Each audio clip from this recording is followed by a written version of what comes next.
Les ventes de la Porsche Taycan se sont essoufflées en 2024. Porsche a livré 310 718 véhicules en 2024. Un chiffre en légère baisse, 3%. C'est surtout la Taycan qui inquiète. 20 836 exemplaires ont été vendus, 49% de moins qu'en 2023. Le constructeur se justifie en affirmant qu'il y a eu une transition avec le lancement du restylage. Il reconnaît que la montée en puissance de la mobilité électrique se fait plus lentement que prévu. Les ventes de Porsche ont augmenté en plusieurs régions d'Europe. En Europe, donc 111 757 et en Amérique du Nord, 86 500. En revanche, les choses se sont compliquées en Chine. Moins 28%, 56 887 voitures livrées. Les Chinois préférant les voitures chinoises. Est-ce qu'on peut leur en vouloir? Pas sûr. Les conditions économiques et géopolitiques risquent de nous mettre plus que jamais au défi en 2025. Néanmoins, l'objectif est de continuer à renforcer notre marque à l'échelle mondiale. Nous le ferons en fonction de notre monde. Voilà, bon, bah écoutez, pas de quoi s'inquiéter, je pense, chez Porsche, ça va rebondir.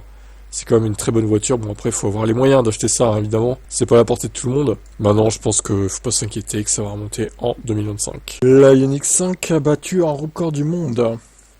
Après avoir remporté le prix World Car of the Year en 2022, la voiture électrique vient d'établir un curieux record. Le modèle coréen devient le premier véhicule électrique à avoir réalisé un grand changement d'altitude. Le tout sur un terrain difficile et dans des conditions météo extrêmes. C'est bizarre comme record. Après avoir parcouru 4956 km en 14 jours, le SUV compact a atteint une différence d'altitude de 5802 mètres. Un record établi par Hyundai India et Evo India. Le Ioniq 5 a commencé son voyage à Mlingla, une ville située à la frontière entre l'Inde et le Tibet, sur la route de Leh-Ladakh. Ce chemin est connu comme étant l'un des plus difficiles au monde. Le modèle électrique de Hyundai s'est a priori adapté sans problème aux températures glaciaires et aux cols de montagnes escarpées de l'Himalaya, ainsi qu'aux zones côtières humides de Kerala. Dans une autre région du monde, un véhicule électrique a déjà réussi à grimper plus haut que la Ioniq 5. Il s'agit du Terren, un camion électrique solaire. Fin 2023, il a atteint le sommet de Loros del Salado, au Chili, à 6500 mètres au-dessus du niveau de la mer. Sur le volcan, le haut volcan actif de la planète, le plus haut. Ce ne sont pas les mêmes conditions, certes, mais il fallait le préciser. Ouais, bon, c'est des records qui servent à rien, ça, on va pas se mentir. À quoi bon, quoi, en fait, à part faire de la communication pour la voiture, n'importe quelle voiture électrique aurait pu faire la même chose. Hein. C'est pas unique à la Ioniq 5, hein, pour le coup. Bon, toutes les voitures 4 roues motrices auraient pu faire pareil. Il n'y a rien d'exploit. C'est pas un exploit, je veux dire, que cette voiture a réalisé. Hein. Mais bon, ça fait parler, ça fait de la com, donc voilà. Bof. Peut mieux faire niveau record. Ciao. Alors, on a les scores de vente de VE en 2024 en Espagne, en Italie. Qu'est-ce que ça donne? L'Italie, ça reste catastrophique. Hein. 5%, voire moins, de part de marché. 4,2 même. Identique à celle de 2023, mais en léger recul en volume. Les électriques peinent à séduire les Italiens. Les hybrides rechargeables, quant à eux, ont vu leur part de marché diminuer à 3,3 contre 4,4 l'an dernier, en 2023 du coup. En revanche, les véhicules hybrides ont connu une belle progression de 17,9% et représentent désormais 11,8% des immatriculations annuelles. Les mild hybrides pèsent 28,4% dans le mix. C'est toujours l'essence qui domine avec 29% et qui au passage continue de progresser, plus 2,1%. Le diesel recule, 22%. Stellantis est toujours le premier constructeur en Italie. Il perd du terrain, sa part n'est désormais plus que de 29,1%. Le gros Volkswagen arrive en deuxième position, avec 16,4%. Grâce à Skoda Audi, les différentes marques du groupe Renault ont progressé de 10,7%.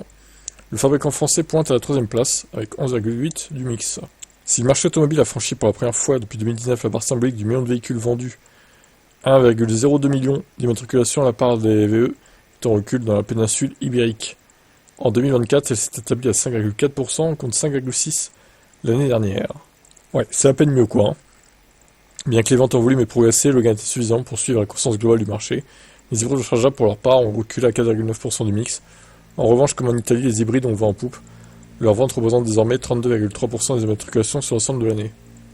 Avec un bond de 20% de ces ventes en 2024 dans le pays, Toyota occupe la première marche du podium. On a ensuite Volkswagen, Seat, Cupra, Hyundai et Renault. Bilan de cette année 2024 en Italie et Espagne, il n'y a toujours pas de révolution électrique, mais l'arrivée d'une nouvelle marque chinoise en 2025 pourrait changer la donne. Eh bien, je suis assez surpris des chiffres très bas, franchement là-bas. Alors à quoi c'est dû? Est-ce que les Italiens et les Espagnols ont moins de moyens que les Français, donc ils peuvent pas forcément acheter des véhicules électriques qui sont chers? Peut-être, ça joue. Ou alors il y a moins de recharge chez eux que chez nous, peut-être aussi. Et ça leur incite pas à passer à l'électrique. En plus, c'est quand même des régions, surtout l'Espagne et le sud de l'Italie, où il fait bon et tout. Et la température est douce. Donc les hivers sont pas rugueux comme par chez nous à certains endroits. Franchement, c'est des pays adaptés au VE hein, quand même, hein, quand tu réfléchis, bon. Bon, espérons que ça évolue positivement en 2025. Votre avis sur ces chiffres? Alors, on a Sony qui dévoile sa voiture électrique finale, la Fila 1. Elle serait commercialisée en 2026 apparemment. Alors, qu'est-ce qu'il y a comme détail, des caractéristiques peut-être qui vont être révélées? Sony avait besoin de plus de 6 ans pour faire aboutir son véhicule. Parti plus tard, Xiaomi a déjà vendu 130 000 berlines. Ah bah, de toute façon, les Japonais, ils ont du mal. Hein. On va pas se mentir, sur les voitures électriques, ils sont pas aussi efficaces par rapport aux Chinois, en fait. Pas de surprise sur le plan du style, sa présentation à Las Vegas, et surtout, affaire de confirmation de prix. Le design extérieur reste identique à ce qui a été montré en 2023 puis 2024. On trouve ainsi des formes lisses sans aucune personnalité. La zone d'affichage entre les phares à l'avant ou le lidar sur le pare-brise, qui fait partie des 40 capteurs embarqués. Bon, au moins, elle va être, on va pouvoir la conduire de manière autonome, normalement. C'est un volant yoke, d'ailleurs. Putain, il y a plein d'écrans, on dirait une Honda E, quoi.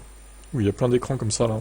Outre son propre univers, via Sony Pictures ou Sony Entertainment, le groupe japonais a d'ores déjà confirmé la présence de plusieurs applications partenaires, TikTok, Spotify, Amazon Music, TuneIn, Audible, etc. L'autonomie est à plus de 300 miles, c'est-à-dire 480 km EPA. On sait néanmoins que la batterie aura une capacité de 91 kWh et que la Fila 1 sera dotée de deux moteurs de 180 kW. 150 kW de recharge, ce qui est dans la moyenne, sans plus quoi. Ils disent que c'est pas bon, mais bon, c'est pas... Après, vu la taille de la batterie, ils auraient pu monter à 200, ouais, c'est vrai.